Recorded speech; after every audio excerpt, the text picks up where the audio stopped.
Aconteceu hoje a primeira reunião da CPMI que vai investigar as invasões às sedes dos três poderes em Brasília. Antes mesmo da mesa diretora ser eleita, parlamentares de oposição e da base governista protagonizaram um bate-boca.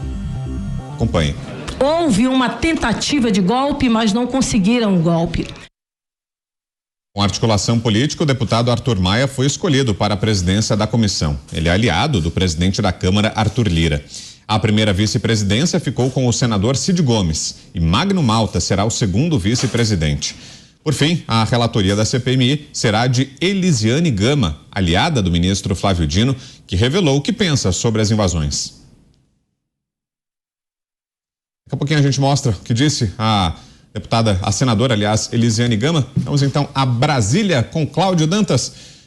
Qual a sua leitura, Dantas, sobre esse desenho, essa configuração, a composição da CPMI do 8 de janeiro, que finalmente teve a largada hoje? Boa noite, Dantas. Muito boa noite, Brown, boa noite, Beraldo, Pavinato, Mota e toda a nossa audiência aí sempre presente. Olha, eu vou dar uma de repórter, ou melhor, de analista político da Globo News. Eu vou sugerir melhorias para o governo Lula. O Lula deveria trocar o Alexandre Padilha das relações institucionais, da articulação política, pelo Flávio Dino. O Flávio Dino é o homem que mais articula nessa república. Ele está de parabéns, ele conseguiu emplacar uma aliada na relatoria da CPMI do 8 de janeiro. É incrível, parabéns ao Flávio Dino, é o ministro que joga nas 11, podia colocar ele também lá no Ministério da Fazenda.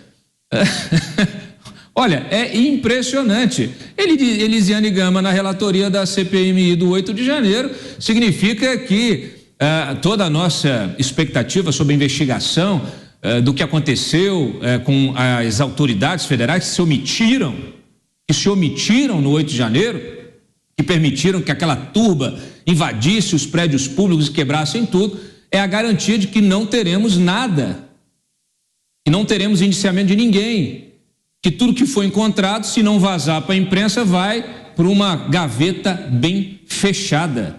Essa é a leitura que eu faço. Por mais que o Arthur Maia, que é um deputado aí mais equilibrado, de centro, que prometeu aí fazer uma investigação, o Arthur Maia tem ali o poder de controlar a pauta, mas quem vai redigir o relatório final é a senhora Elisiane Gama, que é um braço do Flávio Dino, assim como o Capelli foi na intervenção do GDF, lá na intervenção do GSI e agora na intervenção, tá aí, Elisiane, ela é, na verdade, na prática, a interventora do Flávio Dino na CPMI do 8 de janeiro. É lastimável que isso tenha acontecido, porque justamente vai enfraquecer esta que é a grande frente de oposição da investigação da CPMI, que é um instrumento de oposição, investigar a omissão do G. Dias, lá no GSI, e do próprio Flávio Dino, que sabia de tudo na véspera e nada fez. Para você, Cristiano Beraldo, essa escolha da Elisiane Gama como relatora e os demais personagens que vão integrar aí a cúpula da CPMI, essas escolhas todas elas comprometem de alguma forma o andamento dos trabalhos ou não? Mesmo assim, você acha que as investigações podem caminhar bem? Boa noite para você, Beraldo. Boa noite, Brown, Pavinato, Dantas, Mota, a todos que nos ouvem e assistem. Olha, a declaração dela, que é a relatora de uma CPMI que deve investigar o que de fato aconteceu no dia 8 de janeiro, e eu não estou falando das cenas que todos vimos, as pessoas que entraram na Praça dos Três Poderes e a partir dali foram invadir os prédios, o Palácio do Planalto, a sede do Congresso e a sede do Supremo Tribunal Federal. Mas a gente precisa descobrir, como sociedade, o que está por trás daquilo. Alguém ordenou a invasão? Alguém facilitou a chegada? Alguém se omitiu e permitiu que aquelas pessoas desarmadas entrassem nos prédios públicos?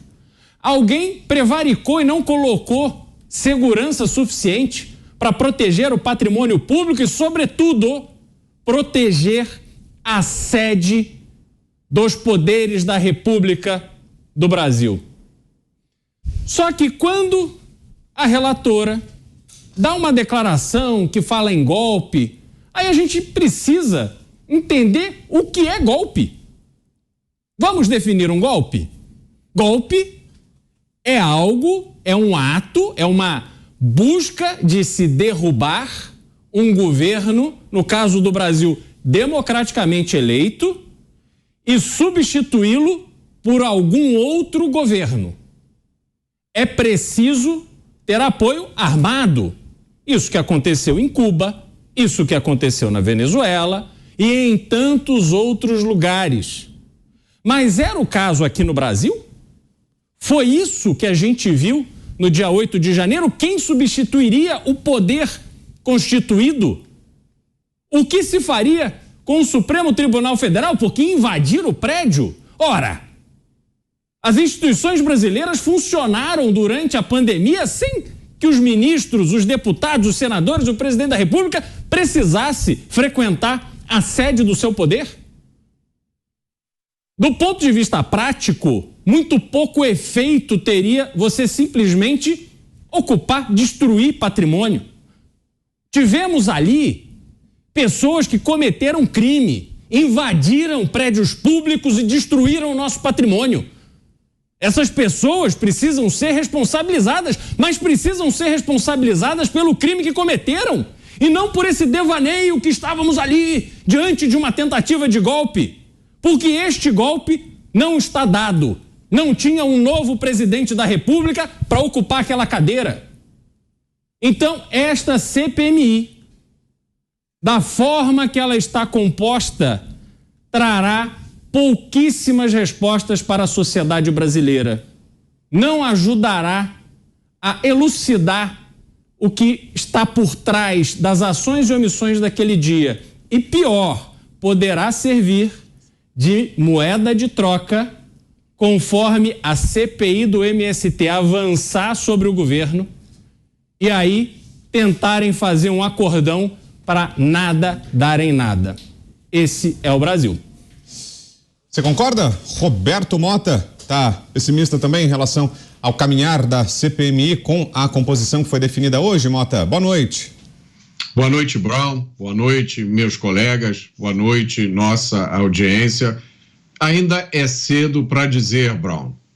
O que a gente pode dizer é que existe muita gente que aposta que essa CPMI trará surpresas. Surpresas que, dizem algumas pessoas, afetarão todos os lados do espectro político. Não se trata de atingir um alvo específico. Se trata de passar os acontecimentos de 8 de janeiro a limpo. Existe, em todos os registros que foram feitos naquele dia, nos vídeos, nas gravações, nos testemunhos, uma verdade objetiva. Essa verdade precisa ser conhecida.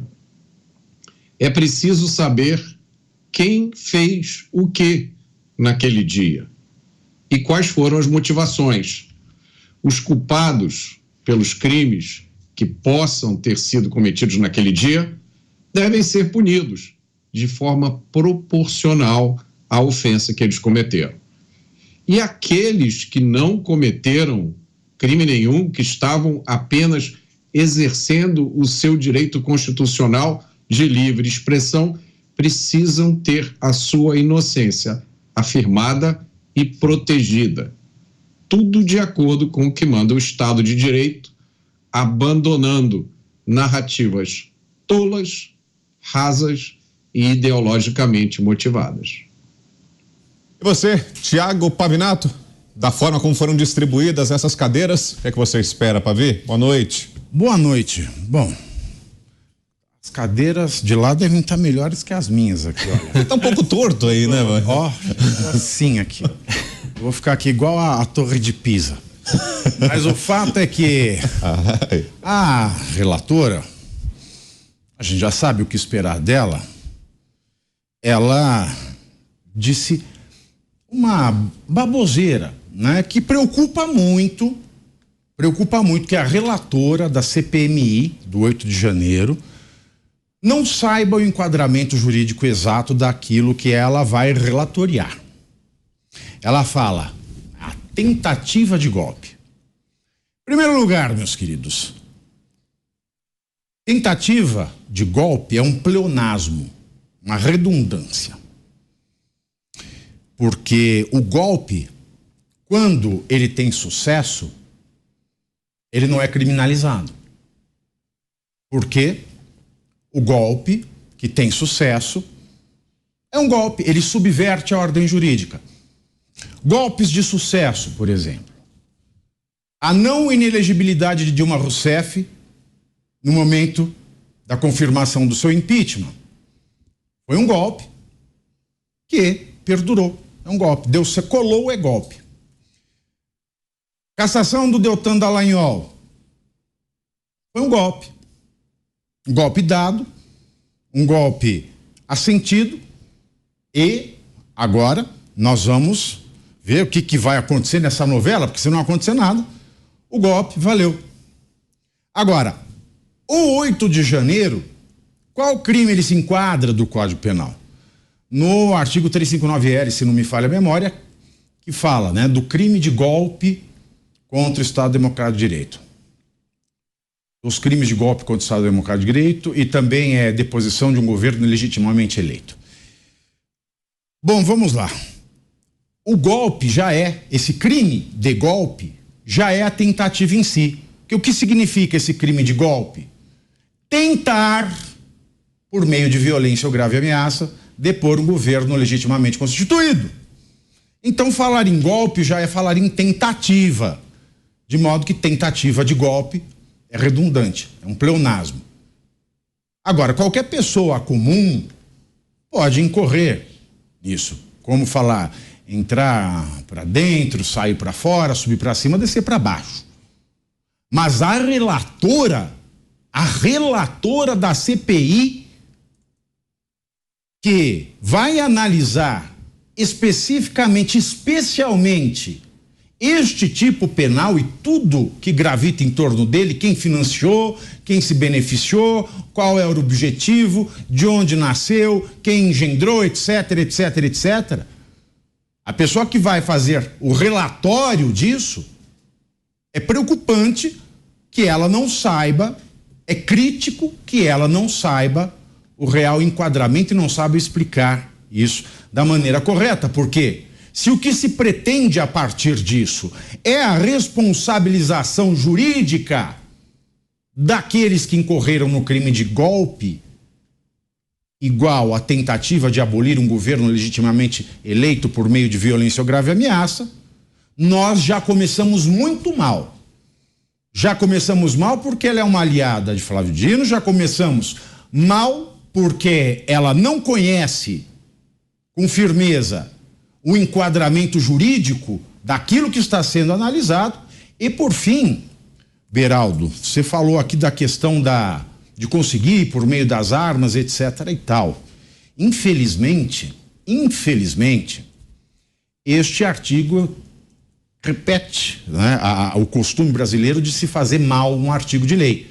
Então, você tentar, usou violência, usou grave ameaça, não se sabe se o número de muita gente vai caracterizar violência, não se sabe se o quebra-quebra, mesmo que inútil, caracteriza violência, porque do jeito que está escrito este crime de golpe, você pode tentar da maneira mais estúpida, asinina possível. Mesmo que você tente com lápis de cor, furando, espetando, né, causando leves ferimentos com lápis de cor, você tentou. Agora, se você tentou de uma maneira estúpida, o direito não socorre os estúpidos. E, Dantas, está correta essa sensação que muita gente que inclusive está nos acompanhando está tendo, né? E foi mais ou menos essa a tônica das manifestações ao longo do dia nas redes sociais, de pessoas que não apoiam o atual governo, a sensação de que a CPMI, com a Elisiane Gama como relatora, vai acabar blindando o governo federal dessas investigações pela proximidade que tem ela com o ministro Flávio Dino. Está correta essa sensação, Dantas? É essa a sensação. Olha, há uma esperança no horizonte de que nas próximas semanas sejam feitas subrelatorias para cada um dos temas e essas subrelatorias sejam divididas entre a oposição e o governo dentro da CPMI. Então, a oposição investigaria aí os abusos de direitos humanos, as prisões embaciadas, concentraria esforços nessas investigações, inclusive na possível omissão de autoridades do atual governo. E os governistas vão se concentrar justamente na organização e no financiamento dos atos daquele dia, né, e anteriores, de preparação e de execução para se tentar chegar em algum tipo de mandante. A CPI do Distrito Federal, que já investiga esses atos, está tendo muita dificuldade de encontrar alguém com autoridade, né, uma cadeia de comando que preceda esses atos. Então, desconfio que também não será fácil lá na CPMI.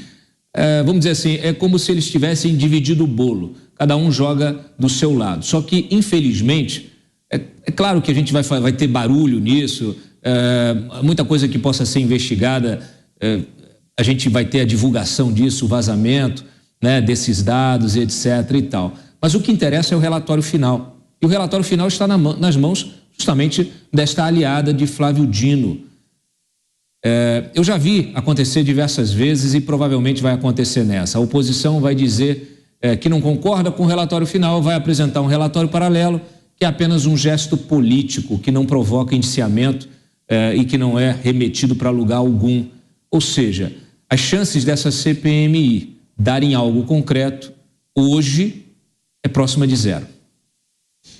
Agora, Beraldo, e diante disso, o que é que resta aos parlamentares da oposição ao governo, que vão ser minoria na CPMI? O que é que você acha que eles poderiam fazer? Como ocupar esse espaço que terão? Olha, a CPI ou a CPMI, ela sempre pode surpreender. Então, cabe aos representantes da oposição que ali estão trabalhar dobrado, multiplicado, para que eles consigam apurar fatos, detalhes e trazer a público informações relevantes sobre o que aconteceu ali. Quer dizer, por que o Flávio Dino foi avisado na véspera e nada fez de concreto para proteger a sede do poder do qual ele faz parte? Por que o general Gonçalves Dias e a equipe do GSI foram tão complacentes, gentis, abraçaram os invasores quando tinham o papel institucional de proteger a sede da presidência da República? O que está por trás disso? Aquelas pessoas, os seguranças ali, batendo papo, olhando o celular, enquanto vândalos invadiam a sede dos poderes. Então, esses detalhes precisam vir à tona. E não adianta dizer, olha, o problema é que a equipe do GSI veio do governo Bolsonaro, porque Lula sabia que este era um risco que ele tinha que lidar. Tanto é que o primeiro-ministro indicado pelo Lula foi o ministro da Defesa, José Múcio, um civil com trânsito entre os militares, que foi incumbido da missão de acabar com as manifestações, porque a gente precisa se lembrar, aqueles bloqueios de estrada, aquela baderna que se criou no Brasil atrapalhou distribuição de produtos, atrapalhou abastecimento e não tinha um efeito prático. Quer dizer, eu vou fechar a estrada, vou fechar a viaduta. Ninguém mais vai de São Paulo para o Rio. Para quê? Só para causar tumulto? Então, todo aquele movimento, todo aquele esforço que simbolizava, claro, a frustração, ouso dizer, de mais da metade da população brasileira com o resultado da eleição. Mas a eleição aconteceu. Nós não tínhamos um plano B porque assim é o processo democrático brasileiro. Queríamos nós que o resultado tivesse sido diferente. Queríamos nós que eventos que aconteceram, especialmente no segundo turno, não tivessem acontecido para não atrapalhar como atrapalharam, mas esse é o fato dado. E o resultado aconteceu. Quando essas pessoas vão para a Praça dos Três Poderes, e aí eu volto no ponto da questão do golpe, o problema é o seguinte: o golpe tem que derivar de alguma coisa. Olha, vamos supor que eu acho que eu vou derrubar o presidente da República e eu vou assumir a presidência. Bom, então eu tenho uma proposta de alguém para liderar este processo. E naquela ocasião não havia ninguém ali em condição de assumir o poder no Brasil. Ah, mas tinha o Bolsonaro. Pô, Bolsonaro em Orlando? Ele ia aparecer ali, de repente, num cavalo com uma bandeira e se seria proclamado novamente? Isso não existe. Isso não existe. Não havia um propósito ali. O propósito que havia era de vandalizar prédios públicos e patrimônio público, o que é crime, precisa ser punido, porque a gente precisa respeitar o símbolo maior dos três poderes, porque é isso que garante a nossa existência. E aí, quando a esquerda fala em golpe, a gente precisa lembrar que eles também classificam o impeachment da Dilma votado pelo Congresso Nacional como golpe. Eles olham para o que aconteceu em março de 64 e falam que foi golpe, mas assistam depois, não agora, para vocês não saírem daqui. Depois assistam o discurso do João Goulart na Avenida Presidente Vargas, no Rio de Janeiro, à vésperas dele abandonar a presidência da República. Porque, ao contrário do que a esquerda faz parecer, João Goulart deixou vaga a cadeira de presidente da República e aí foi escolhido o Marechal Castelo Branco para substituí-lo. A história do Brasil não é a versão que a esquerda quer contar. E é importantíssimo que sejamos vigilantes para que a oposição atue na CPI de forma a trazer ao conhecimento público cada detalhe que o governo e a esquerda brasileira quer esconder.